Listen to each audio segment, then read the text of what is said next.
Pour débuter cette matinée, M. Francis Trépanier, président de la Société d'énergie explosive du Québec, va ouvrir cette session d'études avec un mot de bienvenue au nom de la SEQ.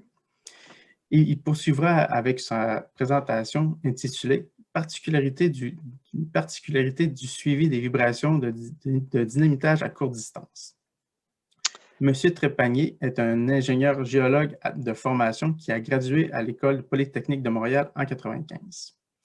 Il a travaillé pour Géophysique GPR International pendant 23 ans comme ingénieur et chargé de projet en vibration. Durant ces 23 ans, M. Trépanier a participé à de nombreux projets impliquant le contrôle et la gestion des effets environnementaux des travaux de dynamitage et de construction en général.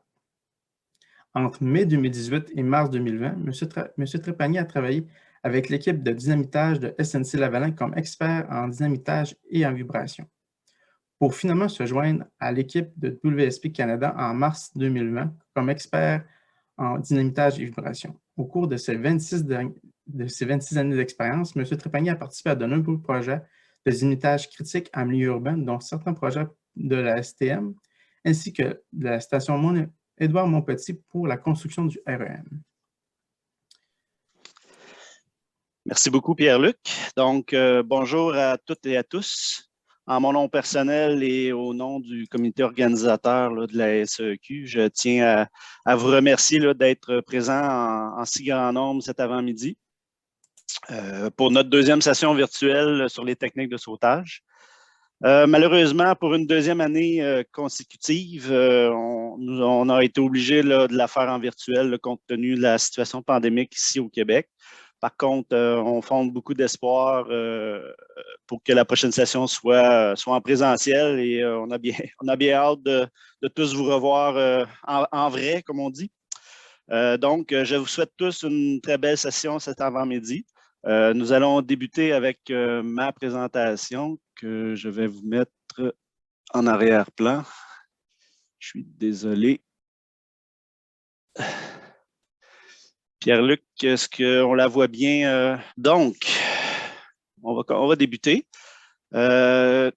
Durant ma présentation, je vais vous expliquer sommairement dans un premier point un peu la différence entre ce qu'on appelle champ proche ou near field, le champ éloigné, far field, et un terme peut-être qu'on voit un peu moins souvent, là, mais qui est un peu l'objet de ma présentation, là, que moi j'appelle à courte distance, le champ moyen ou midfield en anglais, là.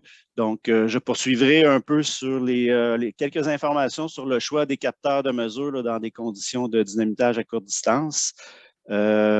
Puis, par la suite, je reviendrai sur certains détails sur les installations de capteurs là, quand on est dans un champ à courte distance. Puis, je continuerai aussi avec quelques informations pertinentes là, sur l'analyse des données là, de vibration dans des conditions de dynamitage à courte distance. Puis, je finirai avec un petit sommaire là, pour les principaux points à retenir. Donc, tout d'abord, il est important de comprendre que l'atténuation des vibrations se fait avec la distance. Un peu comme quand on lance une pierre à l'eau, on crée des ondes circulaires qui se propagent avec la distance. Plus on est proche du point d'impact, donc plus les amplitudes et les fréquences sont élevées, autrement dit, par exemple, dans le cas d'une pierre qu'on lance à l'eau, plus les vagues sont rapprochées, autrement dit, et plus les vagues sont hautes, évidemment. Et plus au fur et à mesure qu'on s'éloigne de notre point d'impact, de notre sautage, les amplitudes diminuent et également les fréquences. Puis un autre point aussi important à considérer, quand nous sommes à courte distance, sur nos enregistrements de sismographe, la durée du signal se rapproche beaucoup de la durée théorique de nos sautages. Tandis que quand on est en champ éloigné, par exemple des sautages de carrière, nos enregistrements de vibration, souvent, visuellement, sont plus longs que le sautage, la durée du sautage théorique, ce qui est tout à fait normal. Là, donc, purement géophysiquement parlant, puis compte tenu de la géologie de la propagation de l'onde. Donc, c'est normal qu'on ait une durée d'enregistrement plus longue que la durée théorique, là, plus on s'éloigne du point de sautage.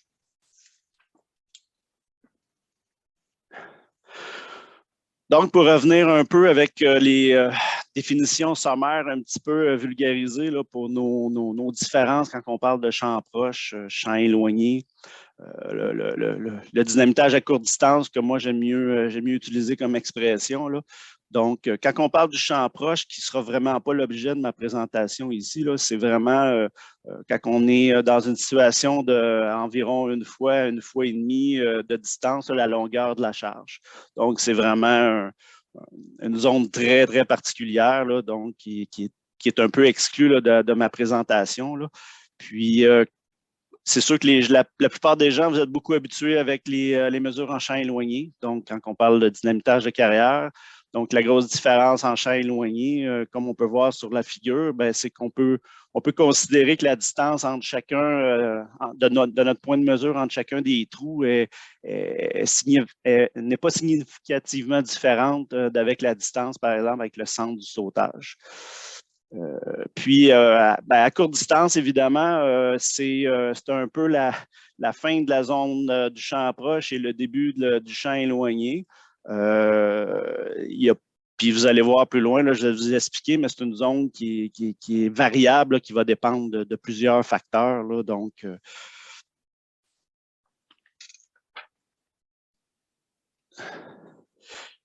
quand on parle de dynamitage à courte distance, il y a certaines particularités là, qui sont importantes. Évidemment, comme je mentionnais, la plage des distances de cette zone-là peut être quand même assez variable. Quand on parle de dynamitage en construction, c'est sûr qu'on est dans des plus petites charges d'explosifs, on est dans des plus petits diamètres de forage et tout, là. Donc, on peut considérer que c'est une zone qui, avec mon expérience, là, qui peut se situer entre 7 et 30 mètres environ là, de nos points de sautage.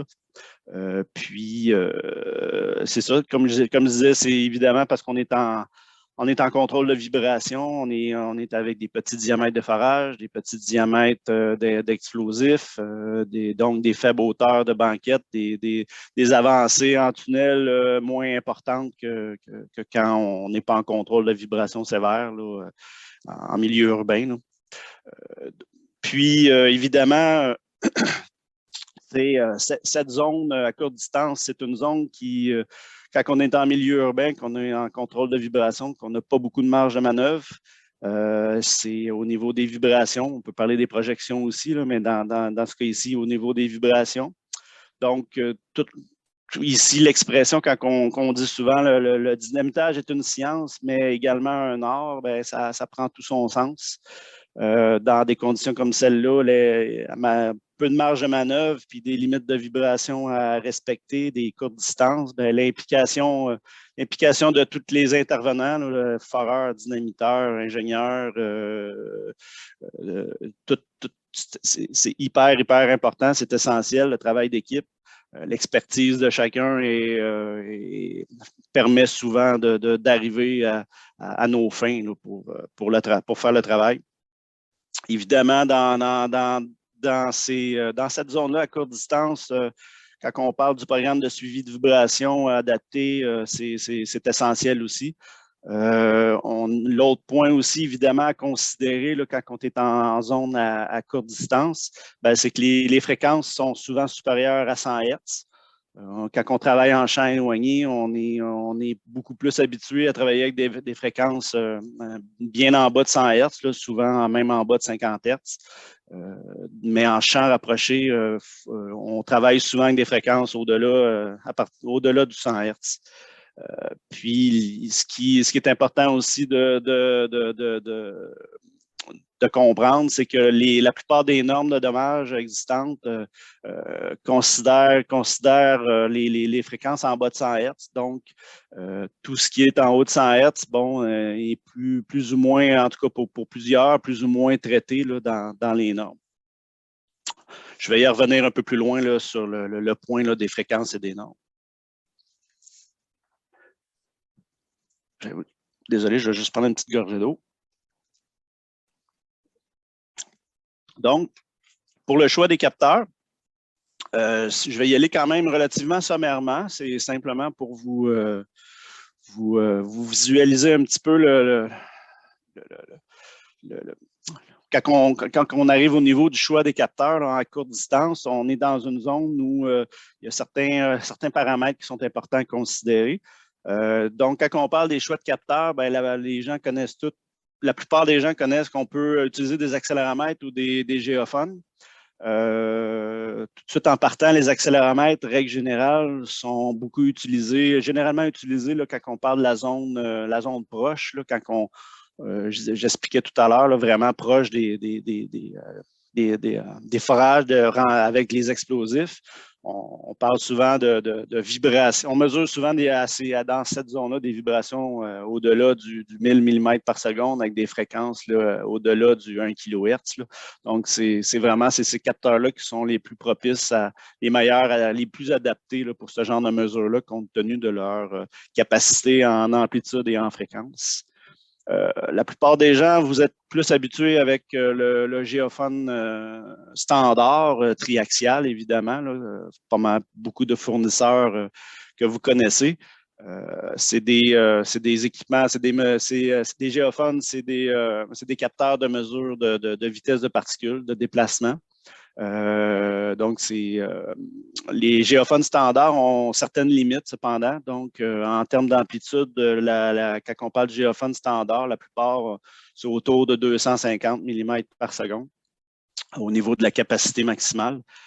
Et quand on parle de mesure de fréquence avec un géophone standard, mais on a des plages, règle générale, on a des plages de fréquence de 2 à 250 Hz là, je vous dirais pour beaucoup de fabricants. Là, il y a quelques petites variabilités, là, mais en gros, là, c'est la plage de fréquence. Puis, il existe aussi sur le marché des géophones haute fréquence qu'on appelle.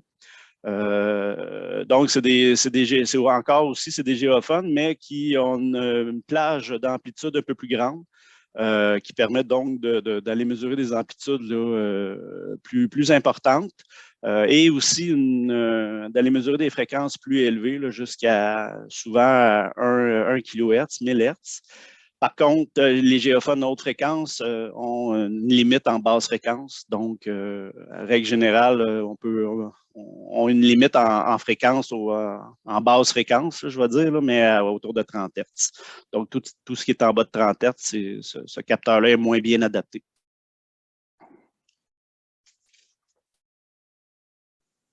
Donc, dans le choix des capteurs, bien, évidemment, il est important de considérer les fréquences et les amplitudes qu'on anticipe sur nos projets. Mais évidemment, au niveau des fréquences et des amplitudes, bien, tout ça va dépendre un peu du genre de sautage qu'on prévoit, les distances à laquelle on va être. Le site aussi, les conditions du site où on est, puis évidemment la nature de nos sautages, le type des sautages qu'on va réaliser. Donc, comme j'ai dit tout à l'heure, ben, les accéléromètres sont généralement utilisés pour le champ proche. Donc, on va dans le champ à courte distance et éloigné, on va plutôt utiliser les géophones. Plus souvent le géophone standard là, quand on parle du champ éloigné, mais aussi en champ à courte distance. Et dans le champ à courte distance, bien, il peut être intéressant sur certains projets dépendamment des conditions ou des fréquences qu'on mesure et des amplitudes, bien, de considérer aussi le géophone à haute fréquence qui peut nous amener des informations supplémentaires au réseau de capteurs qu'on a déjà en place là, sur notre chantier. Donc, pour continuer, évidemment, une fois nos capteurs, qu'on sait quel capteur on va installer, bien, un des points qui est très, très important, bien, évidemment, dans tout projet, bien, c'est l'installation des capteurs. Comme vous le savez, il existe certains guides là, bien connus là, pour nous donner quelques lignes directrices là, pour l'installation des capteurs dans diverses situations. Juste à penser au guide du IS2E, là, que beaucoup de gens d'entre vous connaissent. Il y a aussi le chapitre de l'Ouest canadien là, de l'IS2A, que c'est sa deuxième édition, là, mais qui ont comme sorti un petit guide des best practices pour les sautages en milieu urbain. Bon, c'est intéressant. Il y a beaucoup d'informations, mais au niveau des installations, il réfère beaucoup, il réfère au guide là, de la IS2A. Donc, c'est sûr que quand on est en champ éloigné, ce guide-là donne beaucoup d'explications et très intéressant. Quand on est en champ à courte distance également, mais un des points que j'aimerais vraiment insister, qui, bon, dans le guide, oui, comme vous pouvez voir sur le tableau, il en parle, mais quand on est à courte distance, il n'est pas rare, étant donné qu'on a des hautes fréquences, on peut mesurer des accélérations relativement élevées là, comparativement en champ éloigné. Il n'est pas rare de mesurer des accélérations de 1G et plus là, régulièrement. Là. Donc, ce qu'il faut comprendre, c'est que le guide de la IS2A, il mentionne entre 0.2 et 1G,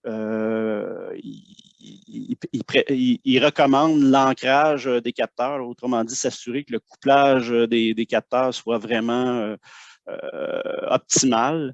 Mais quand on parle de 1G et plus, il faut vraiment que les capteurs soient solidement ancrés. Là, à ce moment-là, ce qu'on appelle, on peut avoir un glissement du capteur, autrement dit, là, en dépassant la force de 1G, le capteur va tout simplement lever dans les airs, autrement dit, là, si on veut, là, si je peux faire une image. Donc, c'est très important. Puis, ce qu'il faut comprendre, plus on est en haute fréquence, pour atteindre des accélérations d'un G, mais je n'ai pas besoin nécessairement de beaucoup de vitesse de particules, comme si vous pouvez voir sur le tableau. À 100 Hz de fréquence, pour atteindre 1G, j'ai besoin de seulement 15,6 mm par seconde. Inversement, si par exemple, j'ai une fréquence de 10 Hz, aussi je reste à une fréquence de 10 Hz pour atteindre 1G, j'ai besoin de 156 mm par seconde. Fait que vous voyez que on n'est pas du tout dans la même plage là, de vibration, d'où l'importance le point que je veux apporter, c'est vraiment l'installation du capteur devient capitale là, dans nos mesures. C'est sûr qu'il peut y arriver des fois en champ à courte distance, qu'on soit obligé de mettre les capteurs au sol. Si c'est le cas, c'est pas juste les déposer sur le sol avec une poche de sable. Il faut vraiment, quand on atteint des accélérations, là, comme je mentionnais, là, autour d'un G, il faut vraiment les enterrer. Donc, il y a certaines directives là, qui sont données là, avec certaines normes, là, mais il faut vraiment les enterrer là, pour s'assurer du bon couplage. Si on parle de surface rigide là, comme le béton ou le roc, à ce moment-là, la méthode privilégiée, c'est autant que possible, c'est vraiment, c'est l'ancrage, mais autant que possible, c'est d'essayer d'éviter les bases de métal là, qui peuvent dans certaines conditions, amener des phénomènes d'amplification et de résonance. Vous pouvez voir ici sur les deux figures en bas là, des exemples là, de problématiques là, d'installation qui peut nous générer des problèmes dans nos signaux. Autrement dit, on a plus de vibrations qu'on devrait en avoir. On a des générations de basse fréquence qui n'existent pas. Bref, je vais aussi aller un petit peu plus loin là, pour les bases d'ancrage un peu plus tard, mais ici, on a juste aussi un autre exemple là, de deux capteurs, un pour le même sautage, installé dans le même secteur, avec une certaine différence de distance, mais quand même relativement près un de l'autre. Puis c'est un géophone mural qui était le plus près du sautage en plus. Vous pouvez voir à gauche versus un géophone sur une base de métal non adaptée. Là. Puis on peut voir la résonance là, dans le signal, ce qui fait qu'en réalité, on mesure une vibration plus élevée qu'on devrait. Quand on est en contrôle de vibration assez sévère, ce qui fait, c'est que ça augmente nos constantes de vibration quand on fait notre suivi et nos estimations. Puis, ça peut nous restreindre en termes de dynamitage encore plus qu'on devrait, autrement dit. Là, puis, ça peut devenir très contraignant.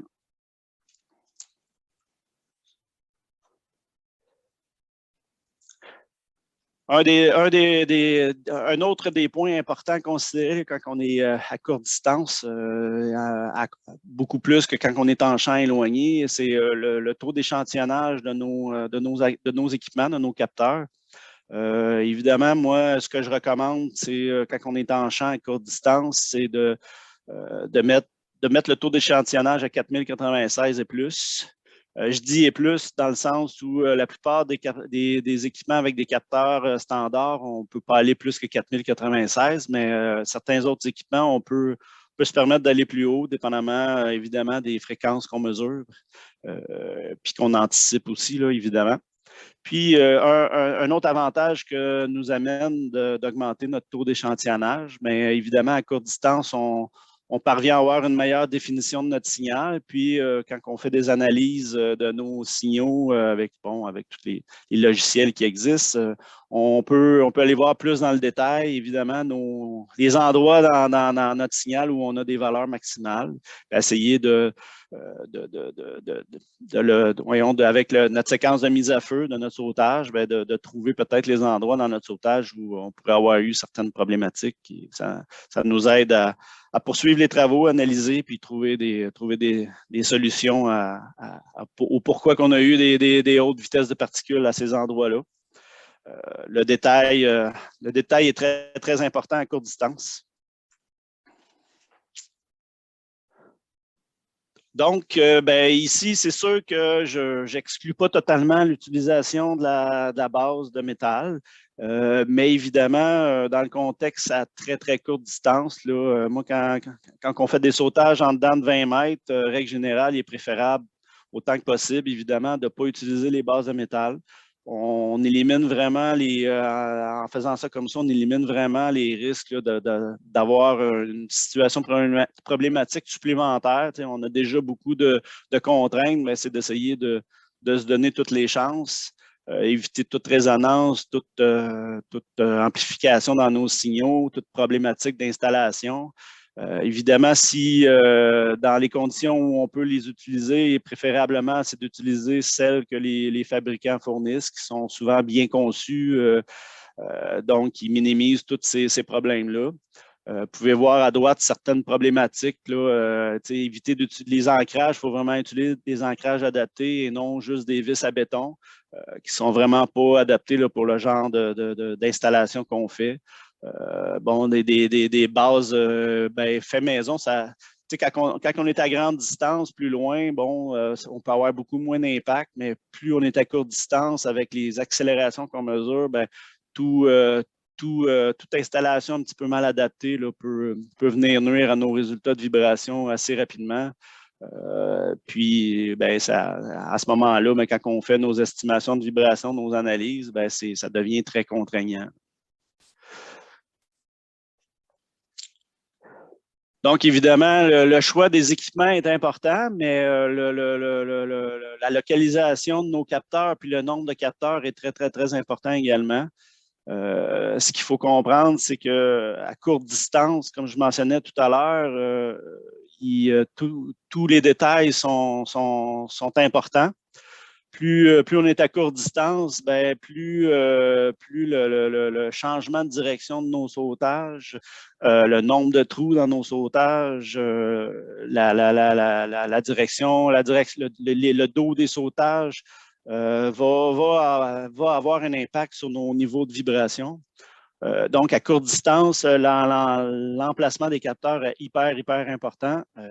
Si nos capteurs sont installés plus de côté, puis qu'on essaie de protéger une structure qui est derrière le sautage, mais la courbe d'atténuation des vibrations dans la direction derrière le sautage versus vers le côté ne sera pas la même. Et si on utilise juste une courbe d'atténuation dans une direction qui est favorable à la réduction des vibrations, mais en réalité, notre structure est dans la direction défavorable. Mais là, on peut vraiment carrément sous-estimer les vibrations de façon très importante.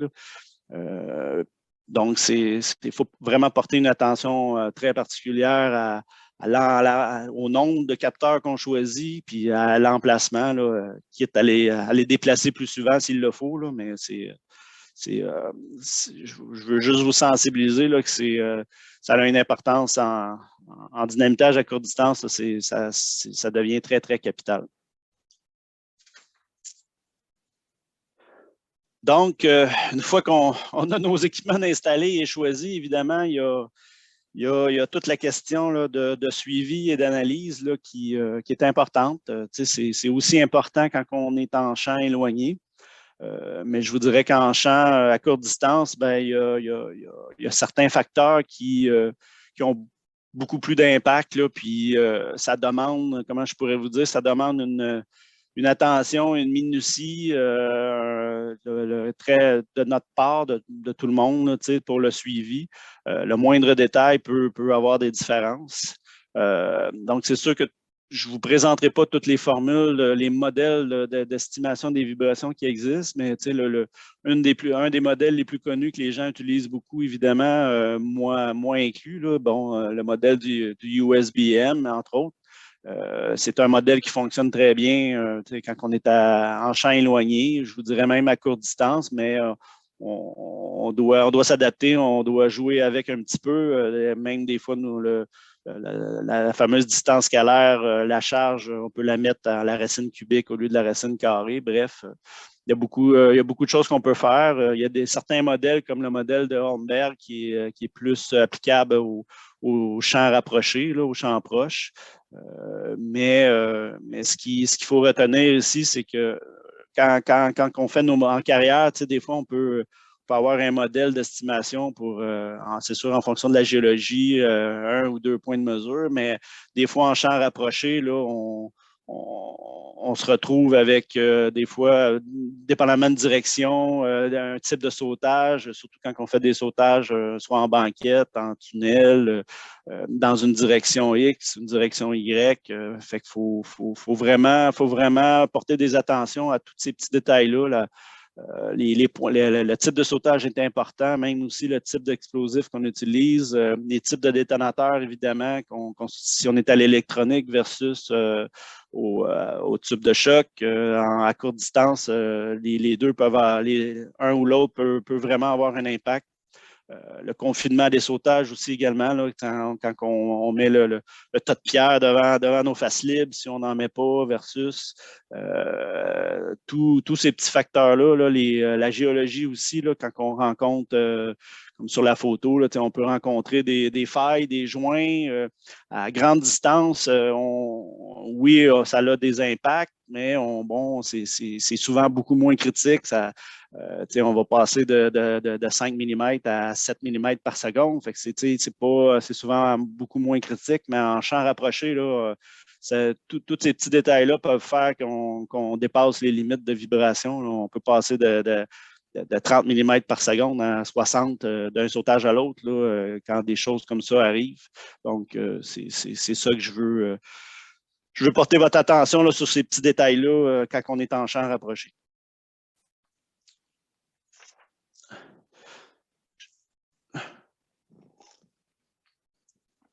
Donc, autre particularité aussi également là, qui est importante là, au niveau des analyses, c'est au niveau des analyses en fréquence. Puis, ce qui est important de comprendre, c'est quand on est à courte distance, comme je mentionnais tout à l'heure, il n'est pas rare qu'on a des fréquences en haut de 100 Hz, puis on peut même voir 200, 300 Hz. Donc, quand on arrive à ces fréquences-là, une des problématiques qui peut survenir, c'est la limitation un petit peu en fréquence des géophones standards. Donc, il peut y arriver à certains moments là, où on peut commencer à penser dans certaines situations, certains projets, là, de rajouter des capteurs, ça peut être des géophones à haute fréquence qui pourraient nous permettre là, qui peut nous permettre d'éviter certaines problématiques, là, comme on peut voir là, sur les figures en haut, avoir des signaux beaucoup mieux, plus détaillés là, en haute fréquence. Donc, l'utilisation du géophone à haute fréquence peut devenir un atout là, sur certains projets. Pas toujours, mais il faut garder en tête là, que ça peut arriver. Un deuxième facteur là, que je considère très, très important quand on fait des sautages à courte distance, ben, c'est au niveau de la détermination de nos fréquences en fonction des valeurs de vitesse de particules. Bon, évidemment, il existe deux. Ben, il existe pas juste deux, mais les deux techniques les plus, je dirais, les plus répandues, là, les plus connues, ben, c'est la technique du passage à zéro, le zero crossing, là, que les gens peut-être vous êtes plus habitués d'entendre en anglais, évidemment. Là. Le zero crossing, en réalité, c'est les fréquences qui sont données souvent là, par les fabricants sur les enregistrements de vibrations, là, dans le sommaire des vibrations, mais la fréquence qui est donnée là, pour chacun des axes, règle générale, c'est à partir de la technique du zero crossing. Puis évidemment, ben, quand on pousse l'analyse un peu plus loin, ben, les fournisseurs nous permettent aussi de faire des analyses de transformation de Fourier rapide, là, donc qui amènent une information supplémentaire. Donc, pour la technique du passage à zéro, ce qu'il faut comprendre, c'est que c'est une technique simplifiée qui est quand même limitée, qui suppose évidemment une seule fréquence dominante là, associée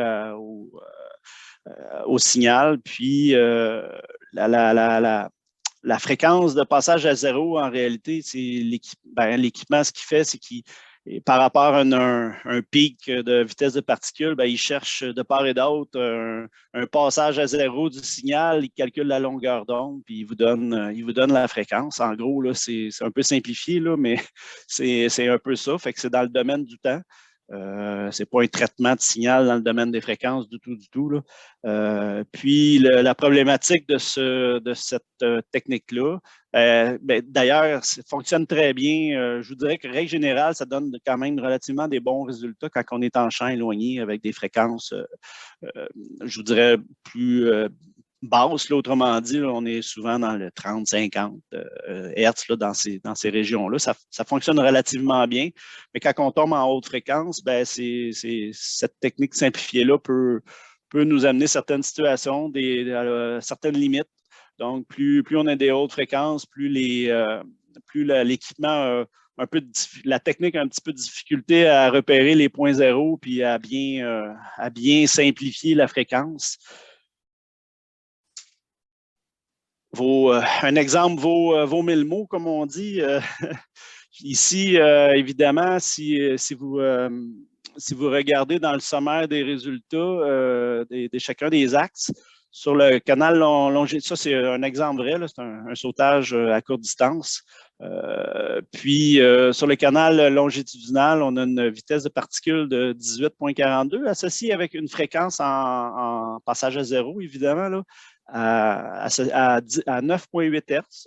Puis, les équipements, ce qu'ils font aussi, c'est dans le tableau du USBM juste à droite, nous donne toutes les fréquences de passage à zéro que l'équipement a calculé. Là. Fait que vous pouvez voir le point en bleu là, qui nous amène en haut de la limite, la limite de dommages cosmétiques inférieure là, du USBM qui, bon, si le projet utilise cette limite-là, il y a quelqu'un qui pourrait dire vous avez dépassé, vous êtes obligé d'arrêter et tout. Mais si on regarde plus dans le détail au niveau du signal dans le domaine du temps, là, comme on peut voir ici, si on va au niveau du temps, on a pris la vitesse de particules à 0,635 secondes. Vous voyez, on a une valeur pic effectivement là, de 18 mm par seconde, mais on n'est vraiment pas en basse fréquence. Là. Si on calcule les longueurs d'onde juste dans le domaine du temps, on est autour de 200 Hz. Puis la transformée de Fourier nous donne vraiment aussi ces fréquences-là, autour de 200 Hz. Fait que probablement que compte tenu de la séquence de mise à feu utilisée, le retard mis avec les derniers trous pour s'assurer d'un déconfinement,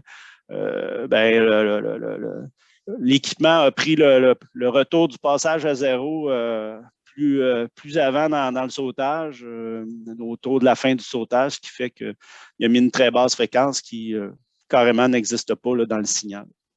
Donc, je voulais apporter ça à vos oreilles, de faire un petit peu attention à ces détails-là qui peuvent devenir contraignants durant un chantier. Puis, plusieurs auteurs là, mentionnent effectivement là, qu'utiliser uniquement la technique là, du passage à zéro, ben, ça peut nous amener certains problèmes. Puis, il recommande fortement là, quand on fait de l'analyse, d'utiliser aussi d'autres moyens là, pour s'assurer de déterminer convenablement, là, efficacement là, nos fréquences là, pour nos sautages.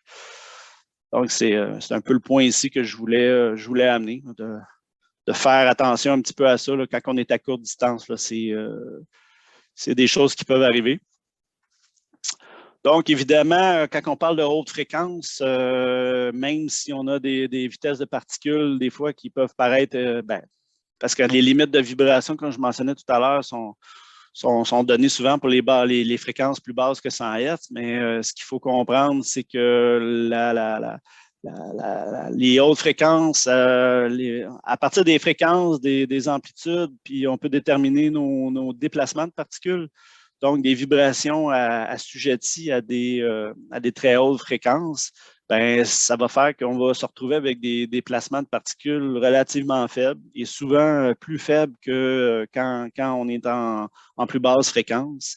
Vous pouvez voir sur le tableau, le petit tableau là, ici, ben, par exemple, une vibration de 50 mm par seconde, qui pour certains pourrait paraître élevée là, quand on est en champ éloigné, là, mais en champ proche, 50 mm par seconde à 200 Hz, là, ça nous génère des déplacements là, de 0,04 mm versus, par exemple, 50 mm par seconde, mais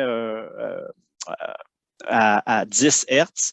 Donc là, on voit, là, c'est 0,8 mm de déplacement. Là, c'est sûr que là, il y a vraiment un impact. Fait qu'on est...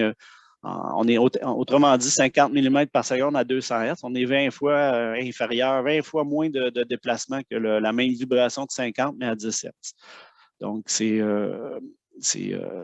vibrations-là, en haute fréquence, ont beaucoup moins d'impact sur les structures là, que souvent pour des vibrations là, en champ plus loin, mais à beaucoup plus basse fréquence. Donc, en conclusion, j'aimerais vous rappeler là, certains points importants là, quand on fait des sautages à courte distance. Donc, le premier, bien évidemment, c'est dans le contexte de sautage à courte distance, les amplitudes, les fréquences sont très élevées. Mais par contre, on se retrouve dans des situations où les déplacements de particules sont très faibles, donc généralement sécuritaires là, pour les structures limitrophes. Malheureusement, les normes actuelles sont beaucoup plus applicables avec des fréquences inférieures à 100 Hz. C'est sûr que ça s'en vient, mais on aurait avantage encore à travailler là-dessus, à développer des normes là, qui pourraient considérer, là, évidemment, là, quand on est en haute fréquence, là, puis permettre là, certaines latitudes ben, que les projets pourraient en bénéficier, autant au niveau des coûts là, que des délais. Évidemment, un autre point à considérer, ben, c'est d'essayer de ne pas utiliser uniquement la technique du passage à zéro là, pour déterminer nos fréquences, faire un petit peu porter une attention à ça. Prendre un soin aussi important là, quand on vient le temps d'élaborer nos programmes de suivi de vibration. Comme je l'expliquais, il y a beaucoup de détails, puis c'est vraiment important là, de bien choisir nos capteurs, les positions, les quantités, les installations. Puis évidemment, ben, quand on fait l'analyse, le suivi de nos vibrations, ben, d'être très rigoureux là, dans nos modèles d'atténuation qu'on utilise, puis de suivre ça très attentivement. Donc, c'est complet pour moi. Fait que je vous remercie de votre attention. J'ai peut-être dépassé mon temps un petit peu, là, désolé. Bref, puis désolé encore pour le petit problème au début de la présentation. Si on a du temps, Pierre-Luc, je suis disponible pour des questions. Oui, c'est pas bien long.